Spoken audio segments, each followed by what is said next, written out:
Serigne Sall ku ñu gëj a dégg.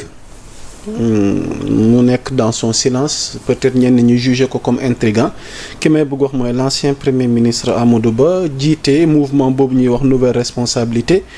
ñoom dañoo génne ab communiqué jàpp ni le temps n'est plus à la parole mais à l'action. À travers une prise de position ferme, ils appellent à une mobilisation nationale pour défendre l'état de droit et faire face à l'accumulation des défis sociaux et économiques qui pèsent sur le pays. Cette posture du mouvement d'Amadou Ba gëjoon nañ ko dégg waaye ñu génnee bataaxal bi jàpp ni daal jot na nag mbir yi dox noo ko jàngate. waaw mais Amadou Ba aussi comme ni wax rek. am xam moom c'est un politicien léegi c'est un politicien. moom bu toogee ba ci kanam waxul. Les gens commencent à douter parce que nit ñi moom dañu benn instant ñu ne est-ce qu'il n'est pas complice du pouvoir parce que kenn déggu ko. léegi le temps n'est pas à la parole la wax mais à l'action. D'accord mais l'action précède d'abord la parole du moins la parole précède d'abord l'action. Les gens ils sont dans l'action hein. kon moom li ñu nit ñi def nii actuellement nii moom kon loolu gisu ko daal. il veut dire que kon boobu léegi Diomaye Sonko ak ses ministres ak administration bi dañoo toog banque seen i loxo. au moment où on dit que Sénégal d'abord ñu ne. Le taux d'emploi a augmenté au moment où on dit que les exportations ont augmenté loolu ANSD moo ko joxe loolu ku toog mën na ko am on a dit que les exportations ont augmenté les importations ont diminué loolu c'est pas un signe de bonne santé économique c'est vrai que on ne peut pas dire que c'est la très bonne santé mais on est sur les rails léegi cappaandaw gi mooy fii ak 5 ans mais on est sur les rails bu fekkee ne dañuy toog ñu ne ñun de ba léegi tey lañ gën a war a mën a importer que exporter mais on a renversé la tendance loolu day jouer sur la balance commerciale wala loolu ku toog dina ko mën na ko am. Amadou Kay c'est que moom aussi dans ce concert de voix multiples quand même daf ci bëgg a dugal ba sax ñu ne Amadou dégg nañ ko sax moom tam wax na mais c'est ça mais moom quand il était au pouvoir. Au moment où les gens là cachaient la dette du Sénégal là moom ba muy toog Assemblée nationale di tricoter ay chiffres boobu lan moo tax moom jëful woon pour loolu pourquoi ñoom ñu jëf ils ont tout fait c'est une manœuvre ba boru Sénégal ñu ñëw nëbb ko il doit s'expliquer sur ça Amadou Ba parce que il a des comptes à nous rendre. Amadou il a des responsabilités sur cette dette. Il a plus que des responsabilités ñi njëkk a trafiquer chiffres yi à l'Assemblée nationale moom ci la bokk. man boo gisee li ma doon wax ne lan moo tax man ak Sonko ñoom ay atomes crochus. ak Sonko. waaw mu xam doon naa fi wax la fois passée. je me rappelle je crois que c'était en 2016 mu nekk Assemblée nationale muy défendre le budget fekk man ma bindoon benn article c'est sur la masse salariale parce que masse salariale dañuy wax ne war woon weesu 70% par rapport je crois au PIB. ba ma defee samay calcul ma gis ne romb na ko foofu bu yàgg. donc je crois que c'était 35 ou 70 daal je ne me rappelle plus le chiffre de l'UEMOA mais bi ma xoolee gis naa ne romb na ko lu bari. parce que finalement ni ñu doon def chiffres yi bu ñu doon traficoté dañuy jël loo xam ne masse salariale par exemple bu dee ñu nekk éducation une partie mooy ñi ñuy tuddee les corps émergents. seen masse salariale xam nga dafa dëgër. dañ koy jël yóbbu ko dugal ko équipement. ok on ne considère pas comme étant dépense de personnel. loolu nag soo ko génnee nga dugal ko ci da ngay gis ne dañuy rompre les critères de convergence de l'UEMOA. ba ma ko bindee ma toog assemblée dégg Sonko wax la même chose ma ne voilà man je me retrouve dans ça. ba ma déggee exactement man la ma bind dama dégg Sonko wax exactement la même chose wax Amadou Ba bàyyi leen chiffres yi ngeen di trafiquer boobu laa ne man nag je me retrouve encore dans ce discours là. terewul que 2014 je connaissais déjà loolu mais ba ma déggee mu waxaat loolu. vraiment je me suis encore retrouvé dans son discours. ngeen daje ci ay prise de position yu bëri. ci réew mi te noonu nag xool Sonko nag noonu la ko jàppee gis nga lii xew ci date bi yëpp. Sonko da ko wax il avait la vision prophétique sur tout ce qui s'est passé aujourd'hui wax na ko ba tàyyi. date yi nii neel waxoon na ko ba tàyyi Sonko musul réeré mbir ni gars yi def mais ampleur bi nag moo jéggi dayoo parce que Sonko moom déjà xamoon na gars yi ñu ngi ne mais ampleur bi moom mosu woon mën a xalaat ne date bi dina dem ba 120%. mosu ñu ko woon xalaat Amadou Ba mii.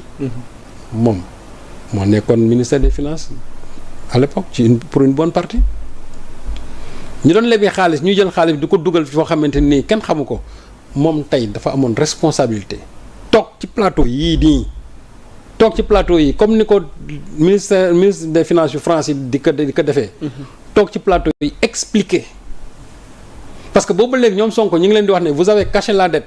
ñan la ñuy yónni xusma ñàpp yu mel ne ñoom Pape Malick Ndour nga xam ne maîtriser wuñ dara en matière de finance mais ñoom ñi nga xam ne ñoo nekkoon au commande mais na ñëw toog daal ne gouvernement bi li ñuy wax dara du si dëgg léegi ñu créer un débat ñu indi économistes yi féete fii ak yi féete fii là on a un débat constructif bu ñu ci jógee danañ xam ndax bor bi dañ ko nëbb wala nëbbuñu ko mais boobu ba léegi il y a qu'un seul son de cloche venant simplement du pouvoir ñoom Sonko ñooy toog ba léegi naan da ngeen nëbb bon ñoom pas mal loolu bon ñoom ñooy toog di weddi rek mais moo xam ñoom seen weddi soriwul mais jëwriñ ñi ñu soxla dëgg kàngam yi mooy ñoom Amadou Ba ñoom Abdoulaye Daouda Diallo ñoom ñoo nekkoon au finance na ñëw toog wax ne ñii li ñuy wax dëgg la wala dëgg moo tax Amadou Ba su ma ko déggee dem muy wax ma ne ko non toi tu n'as absolument rien à dire yow li nga war a wax mooy kaay ci plateau yi nga toog nga wax ñu pourquoi vous avez caché la dette du Sénégal ba indil ñu problème économique yi ñi nga xam moom lañu jàkkantool tey mais nag toog bind sa benn tweet xaw ma lan bon le temps n'est plus à l'action là bon loolu moom wax ju yàqu la franchement man moom ba ma ko gisee aussi j'ai ri parce que dama ne moom comme que ku nekk ngay wax bu waxul aussi gars yi dañ naan Amadou Ba il est complice des gens de ce que les gens là sont en train de faire au pouvoir loolu da nga tax il a essayé de mêler sa voix bon dans ce méli-mélo mais amul leneen mais moom fi ñu ko soxlaa dëgg su fekkee ne li muy woote mi ngi ci moom fekkee ne moom mooy le chef de cette nouvelle responsabilité nañu ñëw toog fi wax ñu quelle est sa responsabilité dans cette dette cachée macha allah Serigne Saliou waaw su fekkee nag mënu ko moom tamit na noppi waxtu waaw parce que mi ni wax ak yéen ñu ngi jot que ni Trump recevoir na les 5 présidents africains à la Maison Blanche Serigne Saliou def na ci décryptage gu am solo Serigne Saliou daf mel ni waxtu wi nag dab nañu waaye lu ci munti xewit di ngeen am xibaar yi wér te wóor ci xew-xew yi sur Sénégal 7 l'actualité en temps réel ngeen ànd kook rédaction bi ci njiital Birama Thior ji di desul gannaaw soxna Mame Diarra régie bi sunu jigéen sunu sœur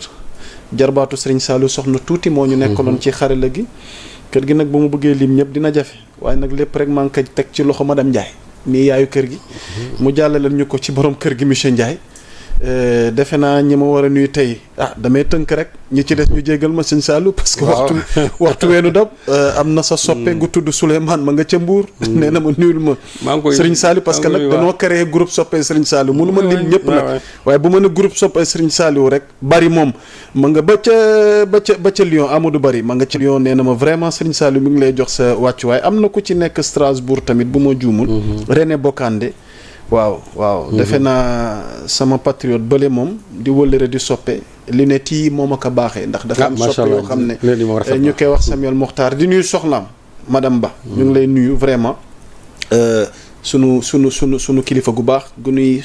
sonn ci ñun ci wàllu solo gi tamit di sunu partenaire ñu koy wax Alaaji Baara Bey moom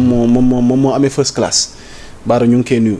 sama sëriñu bopp sama baay bopp sama soppe ma nga en tournée fii la ma bàyyi sëñ Saliou loolu nag danaa ko kaas ci yow sëñ Abdou Mbacke waaw maa ngi koy nuyu loolu fu mu def rek ñun la fa toogal waaw waruma fi woon bàyyi nag waaw sëñ bi moom it ñu ngi koy nuyu di ko gujaa bi ma ca Grand Yoff xam nga Grand Yoff laa dëkk nag waa Grand Yoff yëpp tey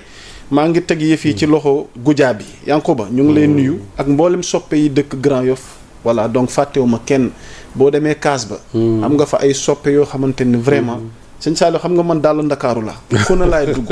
waaw waaye tax nga fi mu ne nii bës bi ak foo xam ne daal tooñ nga ma de waaye ba rek waa Sénégal waa Sénégal ñoo baax rek waaw Sénégal daal kenn amul seen fay man de wax dëgg yàlla dans la rue c'est-à-dire fu ne les gens dañ lay interpeller moo tax jàmm rek a xaj ci réew mi sëñ Saliou moom laa la wax lu rafet mais gis nga même gis nga ñi nga xamante ne vous ne partagez même pas sax la même posture la même opinion politique sax dañuy am ci yow cofeel la dëgg la da nga gis nit mu ne la man de bokk maa ak yow gis-gis mais sopp naa la parce que léegi ma ne mais c'est ça la démocratie ok c'est-à-dire bokkuñu mais ndab li ku ca nekk ak la ngay tibb def sa gémmiñ ndeysaan c'est loolu mooy démocratie et puis il faut que les gens le vraiment xam loolu il faut que les gens le sachent xam ne Sénégal ñëpp ñoo bokk ndey ñoo bokk baay jërëjëf sëñ Saliou yëf yi nag yoon yi ñuy jaar mooy wute mais suñ convergence yëpp c'est le développement du Sénégal